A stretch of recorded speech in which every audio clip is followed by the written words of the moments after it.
Hello friends, welcome to my YouTube channel. मैं हूं रश्मि शुक्ला। तो आज विभिन्न मुद्दों पर चर्चा करने आई हूं। सबसे पहले तो अभी न्यूज़ जो आ रही है, संशोधन की याचिका खारिज हो गई हाई कोर्ट से।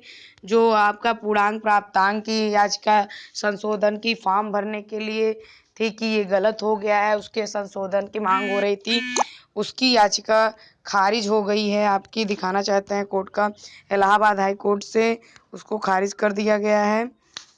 आपको दिखाते हैं, ये देखिए आपका इलाहाबाद हाई कोर्ट फॉर्म भरने में त्रुटि की याचिका खारिज हो चुकी है।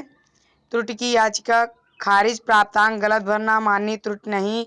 फॉर्म भरने से पहले अभ्यर्थियों को ध्यान से पढ़ने थे निर्देश। फॉर्म सही ढंग से भरना अभ्यर्थियों की जिम्मेदारी। कंप्यूटर ऑपरेटर की भूल बताना गलत, गलतियों का भुगतान करना अभ्यर्थी की जिम्मेदारी। तो भैया ये खारिज हो चुकी है। जो इलाहाबाद हाई कोर्ट में फॉर्म भरने की त्रुटि से रिलेटेड याचिका डाली गई थी, वो खारिज हो चुकी है पूरी तरीके से। तो इसमें भी कोई राहत नहीं है अभ्यर्थियों को जिसका त्रुटि हुआ है। ये देख लीजिए, पूर्णांक प्राप्तांक में संशोधन की मांग वाली याचिका खारिज, प्रयागराज हाई कोर्ट। ये देखिए ऑर्डर आ चुका है इसका और खारिज हो गई है। अब आते हैं आपके पॉइंट पे। माफ़ी चाहूँगी। अब इसके विभिन्न पॉइंट बताते हैं। अगर सबसे पहले मेरिट भी बदल जाएगी। अगर मान लो आपका 1 नंबर या 2 नंबर आपका बढ़ता है तो इसमें मेरिट पे भी प्रभाव पड़ेगा।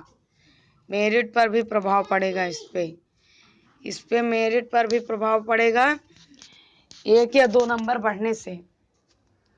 तो देखते हैं, सबसे पहले मेरिट तो बदल ही जाएगी अगर, क्योंकि 1 नंबर बढ़ना तो श्योर लग रहा है। तो सरकार डीबी में अगर यूजीसी के साक्ष्य रखेगी तब भी अगर 1 नंबर बढ़ता है तो कम से कम 3500 शिक्षा मित्र और आ जाएंगे। 3500 शिक्षा मित्र आपके अंदर हो जाएंगे इस भर्ती में। तो मेरिट तो कुछ और होनी है। मेरिट का जो गुणांक है आपका, जो ये जर्नल का था आपका कितना, जर्नल का आपका था 67.1, जर्नल की मेरिट थी 67.1 और आपकी ओबीसी की थी 66.7। 66.7 थी ओबीसी की, और आपकी एससी की थी 61 समथिंग। तो इनमें तो प्रभाव पड़ेगा ही पड़ेगा अगर नंबर बढ़ते हैं तो। अब लड़ाई है किसके बीच, और डबल बेंच में सरकार जाएगी ही जाएगी, कंफर्म है। तो अगर डबल बेंच में जाती है सरकार और यूजीसी के साक्ष्य पूरे रख देती है तो ज़्यादा नंबर बढ़ने के आसार नहीं दिखेंगे, लेकिन 1-2 नंबर बढ़ने का क्लियर है कि 1-2 नंबर आपके बढ़ने ही बढ़ने हैं। दूसरा देखते हैं, चयनित और अचयनित के बीच ये लड़ाई है। चयनित और अचयनित के बीच ये लड़ाई है। जितने लोग आपके 67,800 जितने भी सेलेक्ट हुए हैं, साथ सॉरी भाई, थोड़ा तबीयत में प्रॉब्लम है। 67,800 कुछ अभ्यर्थी जो सफल हुए हैं, 67,832, तो उसमें जितने लोग पास हैं और उनको जिला अलॉट हो चुका है तो एकजुटता बनाएं। वो चयनित हैं, एकजुटता बनाएं, नहीं तो और केस पे केस लगते चले जा रहे हैं। जो अचयनित हैं उनकी संख्या ज़्यादा है, अचयनित की संख्या ज़्यादा है, चयनित 67,000 समझ लीजिए।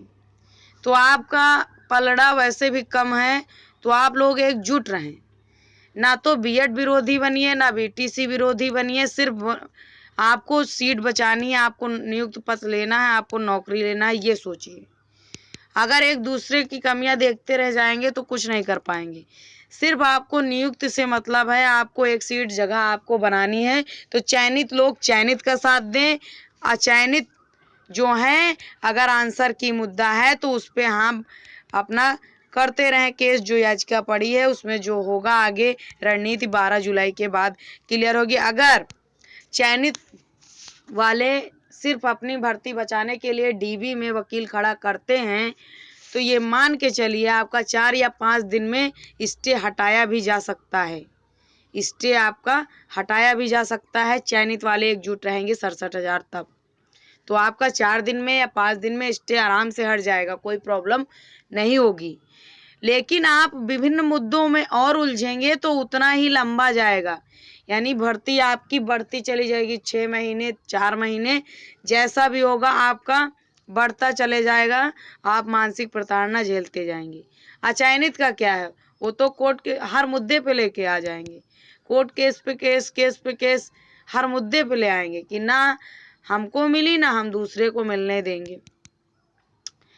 तो इसमें ऐसा नहीं है कि सबका, तो इसमें किसी का वो नहीं, ना ओबीसी, ना एससी, ना जनरल।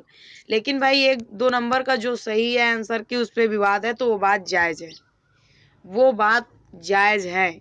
लेकिन जो फालतू के मुद्दे हैं उनको लाना वो जायज़ नहीं है। सिर्फ इस समय अगर नियुक्त पद मिल रहा था तो आंसर की वाला ठीक है, अपना मामला चल रहा है, चलने दो। लेकिन एमआरसी मुद्दों में उलझ रहे हैं तो ये सब कुछ नहीं होगा। एमआरसी से कोई फर्क नहीं पड़ रहा है। एमआरसी 68,500 में लागू थी, एमआरसी 69,000 में भी लागू है। तो इसमें कहाँ से इफेक्ट आपका पड़ेगा?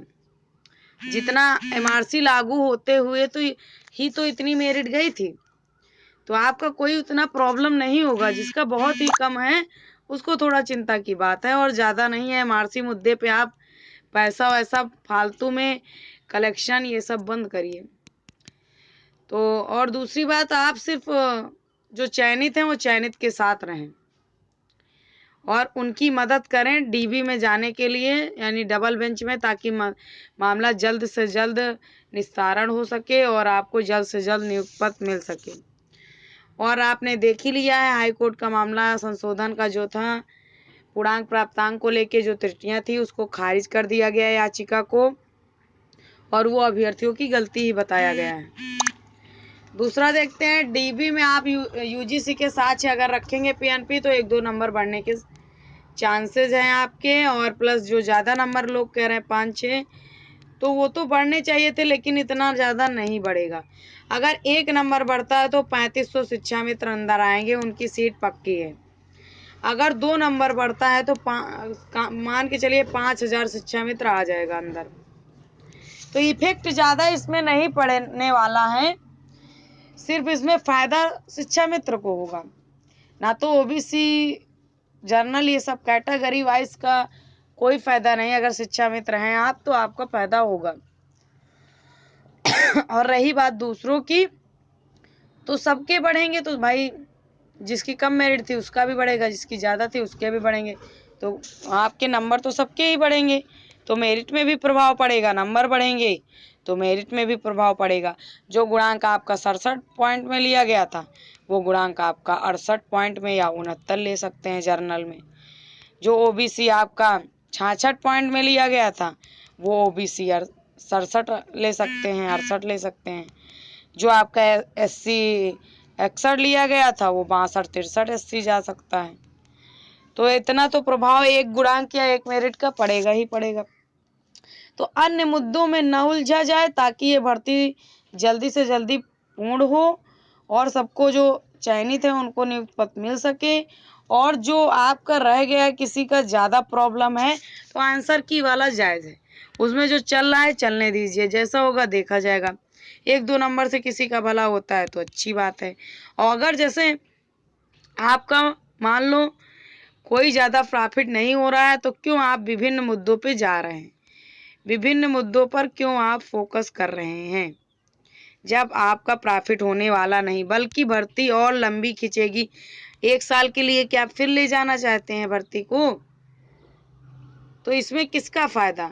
या मज़े लेना चाहते हैं जो जिसका नहीं हुआ है, या एमआरसी मुद्दा, ये मुद्दा, वो मुद्दा, सब हमेशा कोर्ट के ही दरवाजे पे रहेगी। हाँ, एमआरसी मुद्दा रखना ही है तो बात सही है, आप अपने हक के लिए लड़िए, आरक्षण के लिए लड़िए, एमआरसी के लिए लड़िए, आंसर की के लिए लड़िए, बात सही है। लेकिन आप कोर्ट मत खेलिए।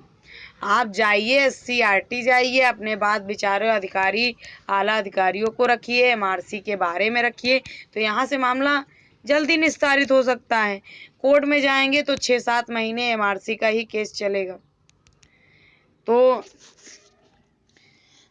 ज़्यादा मार्क्स कम है तो आप अगली नई वैकेंसी में अप्लाई करिएगा। तो कम से कम जिसका हो गया उसे तो मायूस ना होना पड़े।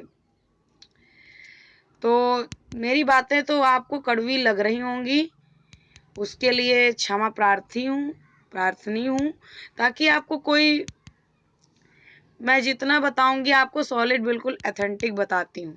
मैंने मेरिट का भी कई बार पहले ही बताया था कि इससे ज़्यादा नहीं जाएगी। बहुत सारे यूट्यूबर 70+ जाएगी, ये जाएगी, वो जाएगी। आपने अपनी आंखों के सामने देख लिया कि 67 में ही रह गई। 68 मेरा अनुमान था, 67 में ही रह गई। तो बिल्कुल ऑथेंटिक न्यूज़ के साथ आपको पसंद आए वीडियो तो सब्सक्राइब करिएगा, लाइक करिएगा एंड शेयर करिएगा, और साथ ही साथ बेल आइकन को प्रेस करिए। कोई भी समस्या आ रही हो तो आप कमेंट सेक्शन में कमेंट कर सकते हैं दोस्तों। तो आप मुद्दे उठाइए, आपका हक है, लेकिन अब इतना लंबा मत खींचे, इसका भी ध्यान दीजिए। तो ये सबके बीच की लड़ाई है, चयनित हो या अचयनित हो, सबको नौकरी पानी है, तो सब अपने हक के लिए लड़ेंगे। बात जायज़ है, ये भी सही है, लेकिन जायज़ होने के साथ साथ ये भी आप ध्यान रखिए कि दूसरों को भी परेशानी ना हो। तो 1-2 नंबर बढ़ेगा तो भाई आ जाए जितने लोगों को आना है, लेकिन इसमें नुकसान किसका? ये सबकी गलती है, सबकी फॉल्ट है। ये प्रशासन की भी फॉल्ट थी, जो नंबर नहीं दिए गए, आंसर की का मामला कोर्ट गया। तो आप समझ ही रहे हैं, यूपी की भर्ती है, साफ सुथरी ढंग से कहाँ हो पाती, बिना कोर्ट के दरवाजे जाए हुए भर्ती संपन्न होती ही नहीं है। तो कहाँ से आपका 69,000 क्लियर हो जाएगा? कितनी भर्तियां फंसी हुई हैं।